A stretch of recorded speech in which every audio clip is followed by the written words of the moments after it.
वर्ष का 31वां सामान्य सप्ताह मंगलवार। सब संतों का पर्व। प्रकाशना अध्याय 7 पद संख्या 2 से 4, अध्याय 9 पद संख्या 9 से 14।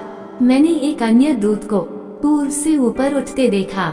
जीवंत ईश्वर की मुहर उसके पास थी और उसने उन 4 दूतों से, जिन्हें पृथ्वी और समुद्र को उजाड़ने का अधिकार मिला था, पुकार कर कहा। इसके बाद मैंने सभी राष्ट्रों, वंशों, प्रजातियों और भाषाओं का एक ऐसा विशाल जनसमूह देखा जिसकी गिनती कोई भी नहीं कर सकता। वे उजले वस्त्र पहने तथा हाथ में खजूर की डालियां लिए सिंहासन तथा मेमने के सामने खड़े थे और ऊंचे स्वर से पुकार पुकार कर कह रहे थे, सिंहासन पर विराजमान हमारे ईश्वर और मेमने की जय। तब सिंहासन के चारों ओर खड़े स्वर्गदूत, वयोवृद्ध और 4 प्राणी सब के सब सिंहासन के सामने मुंह के बल गिर पड़े और उन्होंने यह कहते हुए ईश्वर की आराधना की, आमीन। हमारे ईश्वर को अनंत काल तक स्तुति, महिमा, प्रज्ञा, धन्यवाद, सम्मान, सामर्थ्य और शक्ति, आमीन। वयोवृद्धों में एक ने मुझसे कहा, ये उजले वस्त्र पहने कौन हैं और कहां से आए हैं? मैंने उत्तर दिया, महोदय, आप ही जानते हैं। और उसने मुझसे कहा, ये वे लोग हैं जो महासंकट से निकलकर आए हैं। इन्होंने मेमने के रक्त से अपने वस्त्र धोकर उजले कर लिए हैं। एंथनी ने प्रचार द्वारा ईश्वर की महिमा करी। सुसमाचार लेखकों ने सुसमाचार द्वारा ईश्वर की महिमा करी।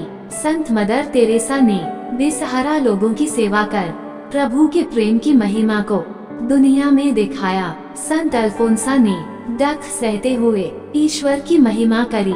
इसी तरह कई संत हैं जिन्होंने अपनी शिक्षाओं, अपनी लेखों, प्रचार, उपदेश, आध्यात्मिकता, सरल जीवन, प्रार्थना आदि के द्वारा ईश्वर की महिमा करी।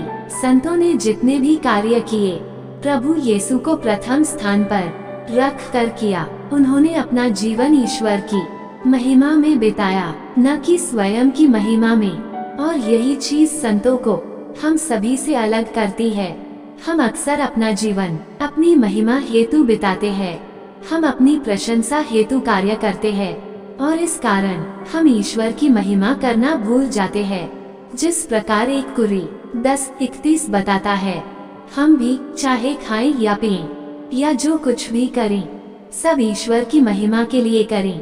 दूसरी चीज जो संतों को इस संसार से अलग बनाता है, वो है संसार के अनुसार नहीं, अपितु ईश्वरीय अनुसार जीवन बिताना, जिसे हम आज के सुसमाचार में पढ़ते हैं, जो कि अर्शीवचन से जाना जाता है। जितना भी वचन अर्शीवचन में कहे गए हैं, आज का युग इसके विपरीत सोच रखता है। जैसे आजकल कौन अपने आप को दीन और नम्र बनाने की सोचता, सब अपने आप को बड़ा और महान मानना चाहते हैं। परंतु संतों ने अपने के जीवन में अर्शीवचन के गुण को अपनाए और बताया कि इस संसार में रहते हुए भी यह जीवन जिया जा सकता है। सब संतों का पर्व हम सब के लिए एक प्रेरणा स्रोत और दिव्य जानकारी से विभूषित है।